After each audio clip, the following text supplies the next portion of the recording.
How to read NCERT. ये बहुत लोगों का सवाल आता है, भैया एनसीईआरटी कैसे पढ़ें।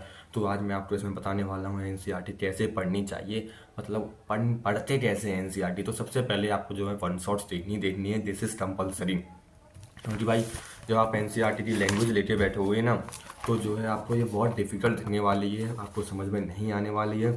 तो इसको पढ़ने से पहले आपको वन शॉट देखनी है। वन शॉट जैसी दें, तेजाज सर या कुणाल सर किसी की भी दे सकते हो, दोनों एकदम बेस्ट पढ़ाते हैं। और नोट्स वहीं के ले सकते हो, और अपने बना जाता हो अपने बना जा सकते हो, लेकिन तेजाज सर के नोट्स और कुणाल सर के नोट्स दोनों एनसीईआरटी से ही मिले हुए होते हैं। आप भी यही बनाओगे, मैं तो प्रीफर करूँगा उनके ही नोट्स ले लो, ठीक है ना। अब बात आती है, भाई हमने वन शॉट देख लिया, वन शॉट के बाद एक बार नोट्स का रिवीजन कर दो। नोट्स का रिवीजन करने के बाद आप जा सकते हो एनसीईआरटी का। एनसीईआरटी पढ़नी कैसे, सबसे पहले तो मैं दिखा देता हूँ, मैंने कर रखा है ऐसा काम, मैंने पढ़ा कि हाँ देखो ये रही, ऐसे ऐसे करना है आपको। मैंने भाई देखो पहले चैप्टर में नहीं किया, मैंने दूसरे चैप्टर में किया। पहले चैप्टर तो मेरा खाली पड़ा है, दूसरे चैप्टर में मैंने किया भाई खोजो पर पोछ पट लिए। मैंने कहा भाई कौन गिर पड़ा।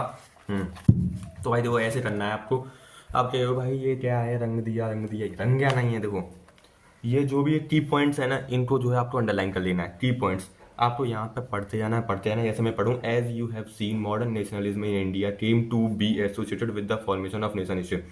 इट ऑल्सो, ऐसे पढ़ते जाओगे तो यहाँ पे न्यू सिम्बल्स एंड आइकन्स, जो भी आपको इंपॉर्टेंट पॉइंट दिए ना उनको अंडरलाइन कर लेना, अंडरलाइन करने हैं, जिससे कि आपको जब बाद में दोबारा पढ़ो तो ध्यान रहेगा ये, ध्यान रहे। और आपने नोट्स बना रखे हैं तो आप इसको एक बार पढ़ सकते हो, दूसरी बार में पढ़ सकते हो।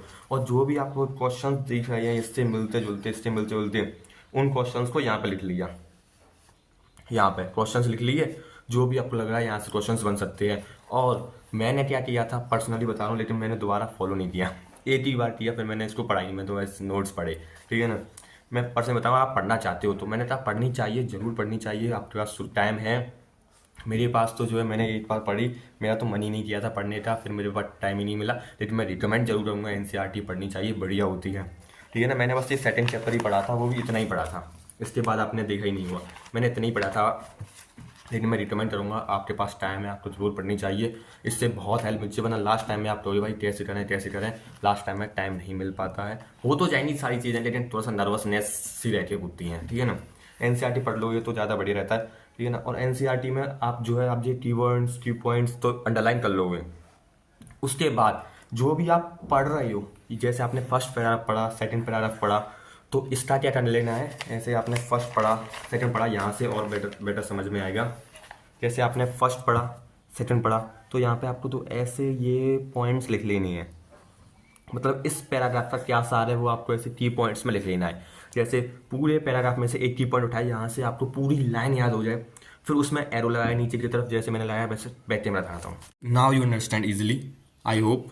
तो देखिए सबसे पहले यहाँ पे है, how to non cooperation become a movement. यहाँ पे एक क्वेश्चन भी बना लिया आपने। मैंने पैराग्राफ पढ़ते जाना, वहाँ पर क्वेश्चन बनाते जाना है, सन की सन क्वेश्चन बनाना है, उसका आंसर बनाना है। और ये जो पैराग्राफ पढ़ा है ना आपने, इसको ऐसे लिख लेना है, if Indians refuse cooperate British rule in India, तो यहाँ पे कॉलेप्स हो जाता और 8 ईयर बाद स्वराज आ जाता। ऐसे आपको लिखना है, ऐसे आपको ये पूरा ये पूरे पेज का सार जो है मैंने यहाँ पे दे दिया है। और इसमें शायद पीछे वाला पेज का भी सारे मुझे ध्यान नहीं है। ऐसे तो ऐसे क्वेश्चंस भी बना लेने हैं, यहाँ पे ये क्वेश्चंस है, ये क्वेश्चंस बना लेने हैं, ये की पॉइंट्स लिख लेने हैं मैंने। तो यहाँ पे ऐसे क्वेश्चंस बना लेने हैं, इन फेमस जलियांवाला बाग इंसिडेंट, ऐसे इंपॉर्टेंट कीवर्ड्स को जो है अंडरलाइन कर लेना है। दिख रहा होगा मेरे, आई होप, ऐसे अंडरलाइन कर लेना है। सबसे पहले तो ऐसे पढ़ते हैं एनसीईआरटी। बात आए साइंस की, तो साइंस में आप कुछ नहीं करना है। साइंस में देखिए यहाँ पर इंपॉर्टेंट जो वर्ड्स लगे हैं ना, उनको तो अंडरलाइन कर लेना है। और आपको इसमें ऐसे ऐसे हिस्ट्री में जैसे आपने नोट्स माइंड मैप से बनाए थे ना साइड में, जिससे कि आपको पूरा पैराग्राफ ना पढ़ना पड़े दोबारा, और उसी से जब आप दोबारा पढ़ो तो उसी से रिवाइज हो जाए। तो सर टी पॉइंट्स उस पैराग्राफ के पूरे साइड में लिख लिए थे, तो इसमें आपको ऐसा नहीं करना है, ठीक है ना। इसमें बस आपको सीधे तो क्वेश्चंस लिख लेंगे। आपको क्वेश्चंस आ रहे हैं तो बेस्ट है, आपको वो पेज पढ़ने की जरूरत नहीं है। उस पेज से जितने भी क्वेश्चंस बन सकते हैं वो आपको ऊपर लिख लेने हैं, साइड में लिख लेने हैं, ठीक है ना। अगर आपको वो क्वेश्चंस नहीं आ रहे हैं तो आप जो है इस पैराग्राफ को पढ़ सकते हैं। इस पैराग्राफ को पढ़ के फिर आप तो आगे बढ़ सकते हैं। जैसे कि मैं दिखाऊं, देखो यहाँ पे बहुत सारे क्वेश्चंस भी लिखे हुए हैं, आप चाहोगे तो मैं दे दूंगा। देखो यहाँ पे बहुत सारे क्वेश्चंस मैंने लगभग इस चैप्टर के बहुत सारे क्वेश्चंस लिखे थे। देखिए बहुत सारे क्वेश्चन। और इन जो एनसीईआरटी पढ़ते समय इन फिगर्स का, जैसे ये फिगर हो गया, और इसमें ये फिगर्स हो गए, ये पिक्चर्स हो गई। और यहाँ पे बॉक्सेस से भी बहुत सारे क्वेश्चंस आते हैं, बॉक्सेस आगे आएंगे, जैसे कि मैं बता देता हूँ।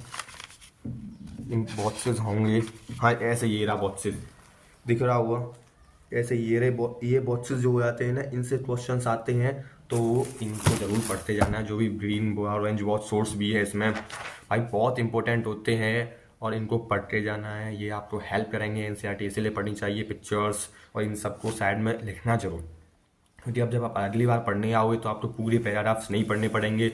आप जो है इन्हीं से, जो साइड में आपने नोट्स लिखे होंगे माइंड में बनाया हुआ, इन्हीं से आप एक बार रिकॉल करोगे, पूरा आ जाएगा, ध्यान आ जाता है एक बार रिकॉल करोगे तो। बस आई होप, मुझे लगता है समझ में आ गया होगा। एक बार मतलब बाइंड अप कर देता हूँ। हिस्ट्री में आपको साइड में माइंड अप बनाना है, और साइंस में आपको ज़रूरत नहीं है। क्वेश्चंस दोनों में लिखने हैं। और हिस्ट्री में एक इम्पोर्टेंट बात, प्रशांत सर का जो फॉर्मूला है, ठीक है ना, एक प्रशांत सर का फॉर्मूला है कि WWH होता है, हाँ, वाई, व्हेन, हाउ। हर एक टॉपिक से ये क्वेश्चन पूछना है और कर लेना है। पर्सनली मतलब अच्छा है, आप ऐसे करोगे हिस्ट्री में तो आपको बढ़िया समझ में आएगा। मुझे लगा बताना चाहिए था, वैसे तो आपने वो वीडियो तो देख ली होगी। तो बस मिलते हैं अगली वीडियो में, सब्सक्राइब करना, और अगली वीडियो किस पर चाहिए कमेंट बता जरूर देना।